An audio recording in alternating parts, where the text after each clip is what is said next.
যাক পুরাতন স্মৃতি, যাক ভুলে যাওয়া গীতি, অশ্রুবাষ্প সুদূরে মিলাক।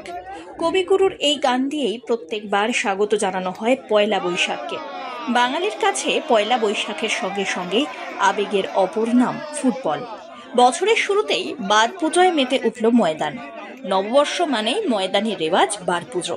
কলকাতার ময়দান থেকে জেলার মাঠ, বার পুজোর প্রচলন সর্বত্রই। তবে অনেক জায়গায় আগের থেকে জাঁকজমক কিছুটা কমেছে, আবার কোথাও নিয়ম রক্ষার ঘট পুজো হয়। তবে পয়লা বৈশাখ এলেই বাংলার চিরপরিচিত মাঠগুলিতে ভিড় জমান ক্লাব কর্তা থেকে ফুটবলার প্রত্যেকেই। বাংলার দুই প্রধানের মাঠেও সাড়ম্বরে হয়ে গেল বার পুজো। চিরাচরিত ময়দানি রেওয়াজে বার পুজো সেরে বাংলা বছরে পথ চলা শুরু হয় মোহনবাগানে। উৎসবের মেজাজ দ্বিগুণ হয়েছে ক্লাব তাঁবুতে। তার কারণ সদ্য জিতেছে আইএসএল কাপ এবং লিগ শিল্ড। বার পুজো দিয়ে কলকাতা ময়দানে নতুন বছরের পথ চলা শুরু হলো।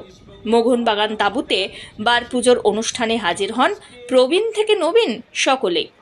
যে মাঠে ফুটবল হয় বার পুজো হয়। তাহলে এজেন্টস ক্লাব সভাপতি হিসাবে প্রথমে ক্লাব মানে বার পুজো উপস্থিত হয় ময়দানে। আমি হচ্ছি নামের সভাপতি, ক্লাব হচ্ছে সমরদার।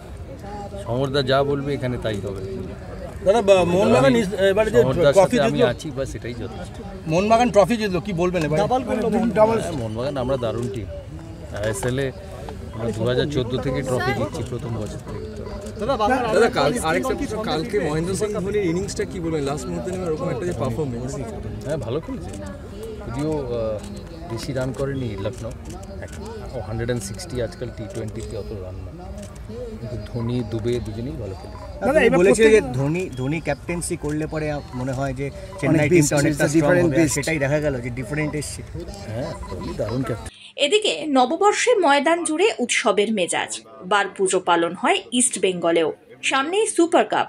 প্রথম দিনেই কেরালার মুখোমুখি হতে চলেছে ইস্ট বেঙ্গল।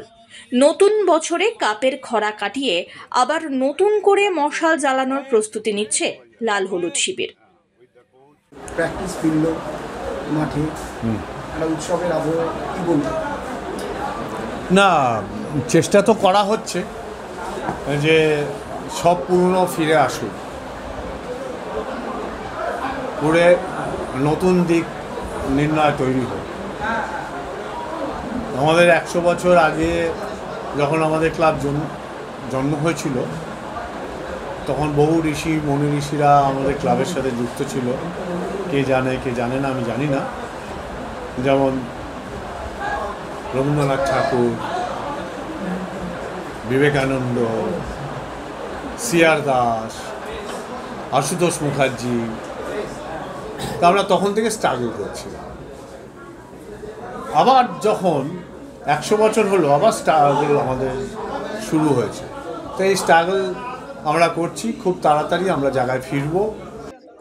উল্লেখ্য, বাংলার ফুটবল সংগঠকদের কাছে পয়লা বৈশাখী হল ফুটবল মরশুমের নববর্ষ। আর সেই কারণেই এই বার পুজোর রীতি। কোনো কোনো ক্লাবে এই দিন নতুন মরশুমের ফুটবল অধিনায়কের নামও ঘোষণা করা হয়। কোথাও আবার দুপুরে বা রাত্রে থাকে ভুরি ভোজের ব্যবস্থা।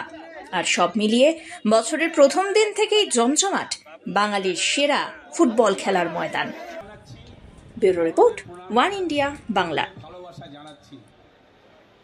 আজকে আমরা যারা খেলোয়াড় এখানে এসেছি এবং খেলোয়াড় যারা আসেনি,